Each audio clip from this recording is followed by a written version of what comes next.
Hello friends, welcome to our channel one day exam Guru. Friends, मैं Sonu sir आज के इस वीडियो में आपके लिए लेकर आया हूँ व्यंजन संधि, जो कि संधि का ही एक भाग है। तो पार्ट 1 में मैंने आपको स्वर संधि के बारे में बताया था और पार्ट 2 में हम आपके लिए लेकर आए हैं व्यंजन संधि।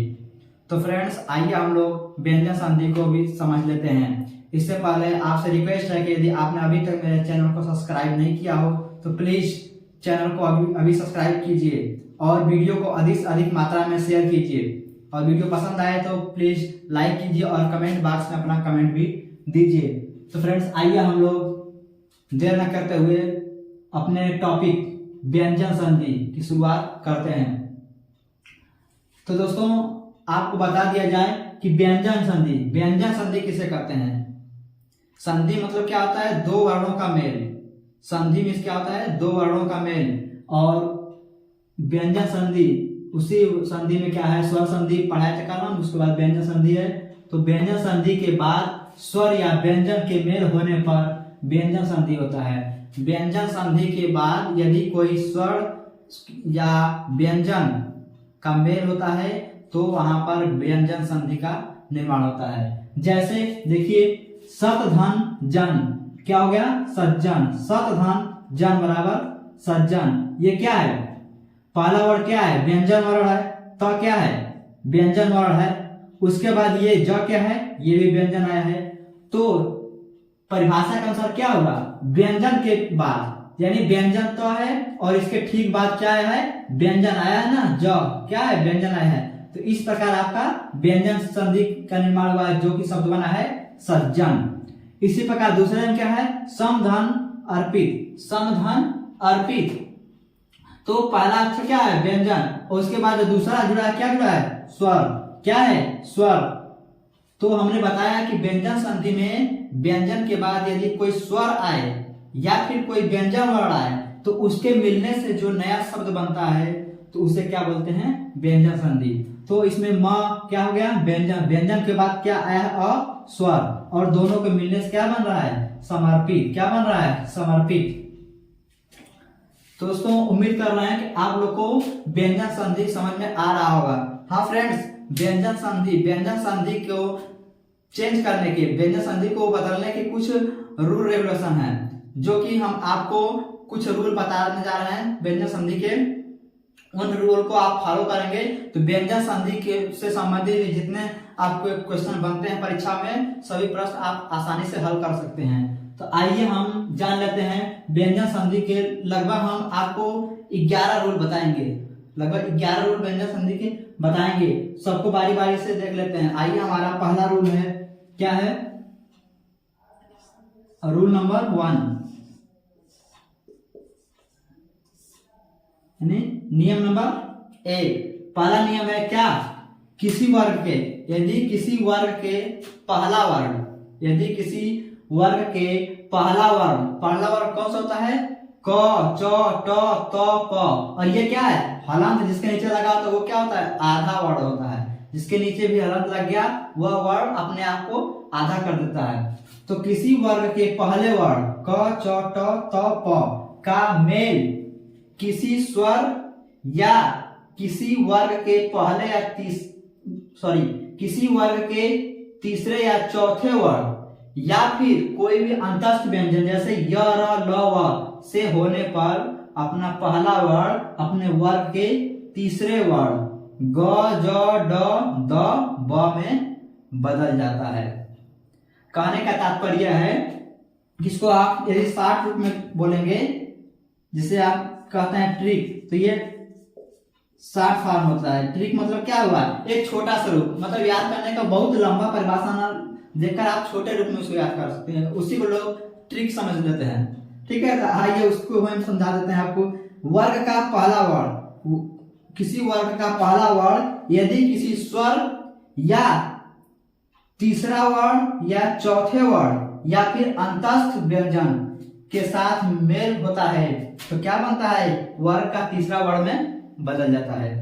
ठीक है, यदि किसी वर्ग का पहला वर्ण यदि उसी वर्ग के तीसरे या चौथे वर्ण या फिर अंतस्थ व्यंजन या फिर कोई स्वर से मेल करता है तो अपने वर्ग के ही तीसरे वर्ण में परिवर्तित हो जाता है।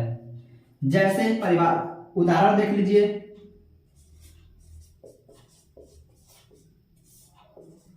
उदाहरण देख लीजिए क्या। तो फ्रेंड्स एग्जांपल क्या है, सत धन जन बराबर क्या हो गया, सज्जन। ये क्या है, पहला वर्ण। तो क्या है, पहला वर्ण किसमें बदला है, तीसरे वर्ण में, क्या हो गया, सज्जन। वाक धन ईश, वाक धन ईश क्या है, व्यंजन के साथ किसका मेल है, स्वर का, व्यंजन के साथ स्वर का। तो पहला वर्ण किसमें बदलेगा, तीसरे वर्ण में, तो क्या हो जाएगा, ग। वाक धन ईश बराबर वागीश। इसमें क्या है, अच धन अन, स्वर व्यंजन के साथ क्या मिला है, स्वर, तो क्या बन गया, व्यंजन। अच धन अंत बराबर अजंत। सठ धन दर्शन, सठ धन दर्शन पहला वर्ड किसमें बदला है, तीसरे में, ड का क्या हो गया है, ड।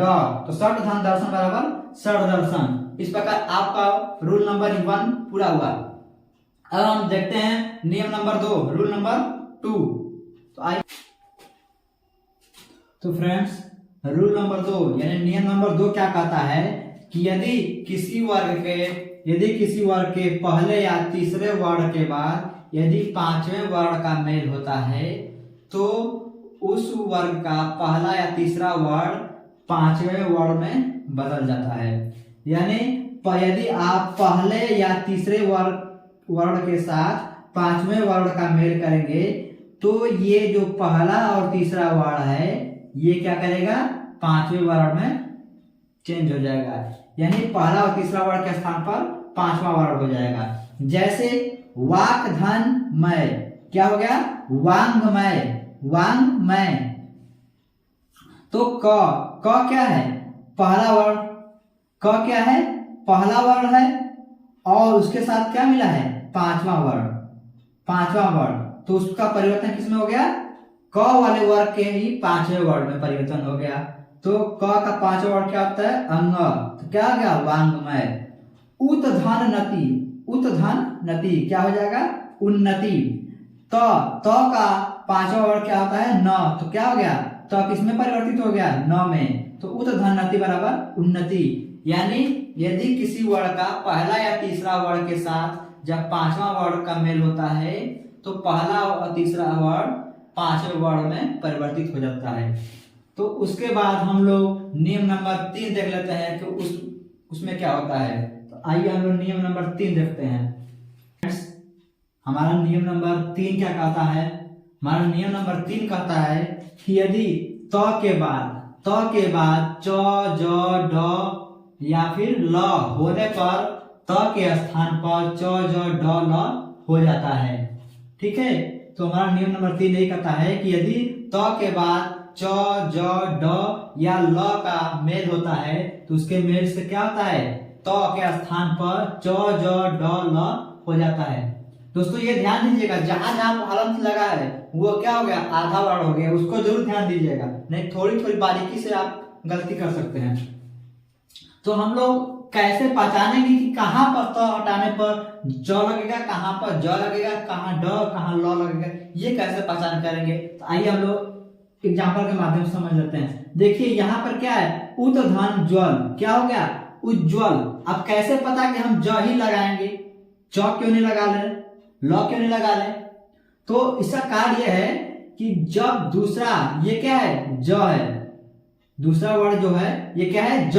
तो जब यहाँ पर ज शुरू है तो यहाँ भी त का क्या बदलेगा, ज। तो क्या हो जाएगा, उज्ज्वल। इसी तरह उच्चारण क्या हो जाएगा, उच्चारण। यहाँ क्या है, च शुरुआत, इसलिए त किसमें बदल गया, च में। यानी आधा त जो है आधे च में बदल गया, आधा ज आधे ज में बदल गया।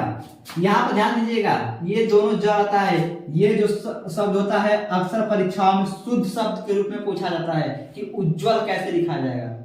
ये परीक्षाओं में बहुत बार पूछा गया है उज्ज्वल शब्द, उज्ज्वल शब्द कैसे लिखा जाता है, शुद्ध। तो यही होता है शुद्ध, यानी दोनों ज इसमें आधा होता है। और बच्चे गलती कर देते हैं बीच में ये पूरा ज लिखकर।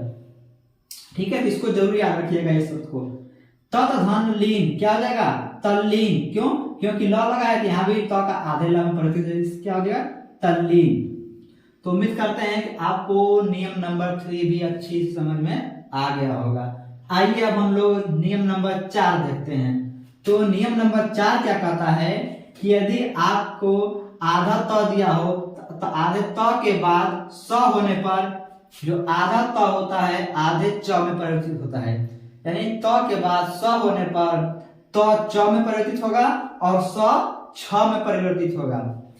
ठीक है, जैसे देखिए तत धन शिव, तो क्या बन गया तच्छिव। ये त का परिवर्तित हुआ क्या हो गया च, यहाँ दिया है ना त का परिवर्तित च, इसलिए त बदल गया च में और ये स बदल गया छ में। तो तत धन शिव बराबर तच्छिव। उसी प्रकार ये उत धन श्वास बराबर उच्छ्वास, त बदल गया च में और ये आधा स यहाँ पर दिया ना आधा स बदल गया छ में।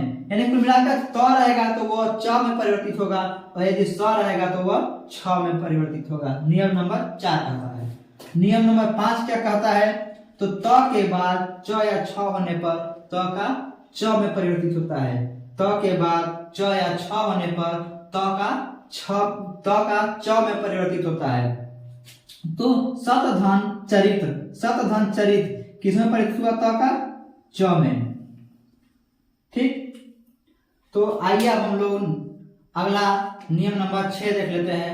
नियम नंबर 6 क्या कहता है, तो फ्रेंड्स हमारा नियम नंबर 6 क्या कहता है कि त या द के साथ यदि ह का मेल होता है तो त द में परिवर्तित होता है तथा ह ध में परिवर्तित होता है।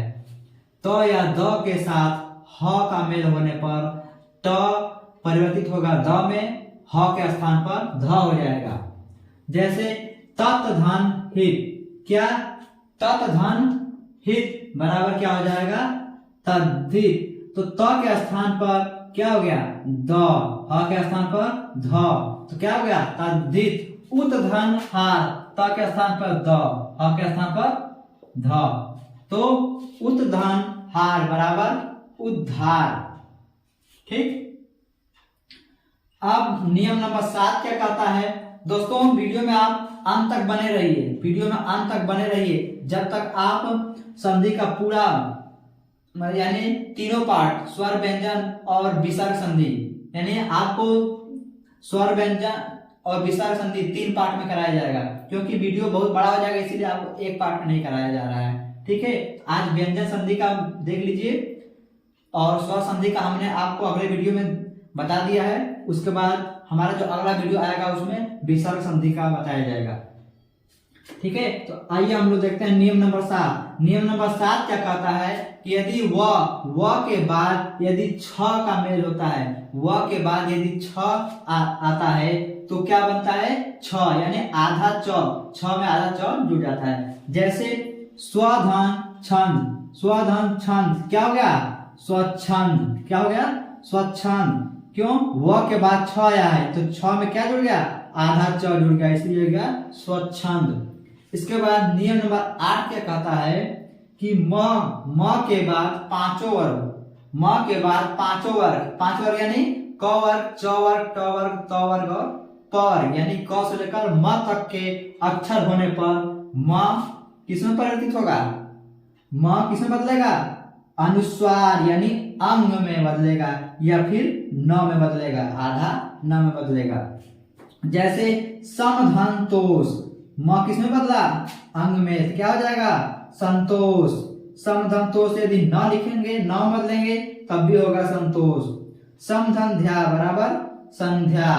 समधन पूर्ण बराबर क्या हो जाएगा संपूर्ण। समधनगम बराबर संगम। इस प्रकार दोस्तों आप लोग को 8 नियम बताया गया है, 3 नियम शेष रह गया है, उसको भी आप देख लीजिए। आप वीडियो में शुरू से लेकर अंत तक बने रहिए, क्योंकि जब आप पूरा देख लेंगे तो आपको कहीं भी किसी भी प्रकार का प्रश्न पूछा जाएगा तो संधि में इससे बाहर नहीं जाएगा। तो आइए हम लोग नियम नंबर 9 को देखते हैं कि नियम नंबर 9 क्या कहता है। यदि म के बाद यदि स्पर्श व्यंजन को छोड़कर अन्य व्यंजन आने पर म के स्थान पर केवल अनुस्वार आता है। नियम नंबर 8 में क्या था कि म के बाद स्पर्श व्यंजन आता था, यानी जिसको वर्गीय व्यंजन बोलते हैं, क से लेकर म तक। तो जब म के बाद स्पर्श व्यंजन आता था तो क्या लगता था, अंक की मात्रा का भी प्रयोग हो जाता था और न का भी प्रयोग होता था। किंतु यदि म के बाद स्पर्श व्यंजन को छोड़कर अन्य कोई व्यंजन जैसे अंतस्थ व्यंजन, उष्म व्यंजन, संयुक्त व्यंजन, ये सब व्यंजन आएंगे तो क्या होगा, केवल अनुस्वार यानी अंग का प्रयोग होगा। जैसे समधन योग बराबर संयोग, ये देखिए य क्या है, सम के बाद क्या है यह क्या होता है, अंतस्थ व्यंजन होता है। तो समधन योग बराबर क्या हो गया, संयोग, इसीलिए केवल अंग का प्रयोग करेंगे, अनुस्वार का प्रयोग करेंगे। ठीक है। समधन लग्न, ल क्या है, अंतस्थ व्यंजन, इसलिए समधन लग्न बराबर संलग्न। समधन हार, ह क्या है, बताइए जल्दी से, ह क्या है, उष्म व्यंजन है, इसलिए समधन हार यानी संहार। समधन सार क्या हो गया, संसार। ठीक है। स क्या है, उष्म व्यंजन, इसीलिए म के बाद यदि स्पर्श व्यंजन को छोड़कर अन्य कोई व्यंजन आता है तो केवल अनुस्वार का प्रयोग करेंगे। और यदि म के साथ, नियम नंबर 8 कहता है कि म के साथ यदि स्पर्श व्यंजन आता है तो वहां पर अनुस्वार तथा न दोनों का प्रयोग किया जा सकता है। ठीक है। तो इस तरह आप कोई भी चीज, चाहे हिंदी हो चाहे कोई विषय हो, आप 2-3 चीज को रिलेट कर पढ़ेंगे तो आपको अंतर देखकर पढ़ेंगे तो आप कोई भी चीज याद करने में और आसान हो जाता है। ठीक है। आइए हम लोग देखते हैं नियम नंबर 10। नियम नंबर 10 कहता है कि यदि र के बाद यानी ये क्या है, आधा र है, आधे र के बाद यदि पूरा र आता है तो जो पहला र होता है उसका लोप हो जाता है तथा ह्रस्व स्वर के स्थान पर दीर्घ स्वर हो जाता है। यानी जो पहला र होता है उस र को हटा दिया जाता है तथा उसमें जो छोटी मात्रा लगी होती है, ह्रस्व स्वर की मात्रा लगी होती है, तो वह दीर्घ स्वर की मात्रा में बदल जाती है। जैसे निर्धन रस, अब इसमें क्या लगा, आधा र, अब इस आधे र को हम लोग हटा देते हैं और निर में क्या है, छोटी की मात्रा है तो यह परिवर्तित हो गई बड़ी की मात्रा में, तो क्या हो गया, नीरस। निर्धन रोग, र हटा दिया गया और न पर छोटी की मात्रा वह बड़ी ई की मात्रा में परिवर्तित हो जाएगी, क्या हो जाएगा, निरोग। तो इस प्रकार आपको नियम नंबर 10 भी समझ में आ गया होगा। अब आइए हम लोग देख लेते हैं आखिरी नियम। ठीक है।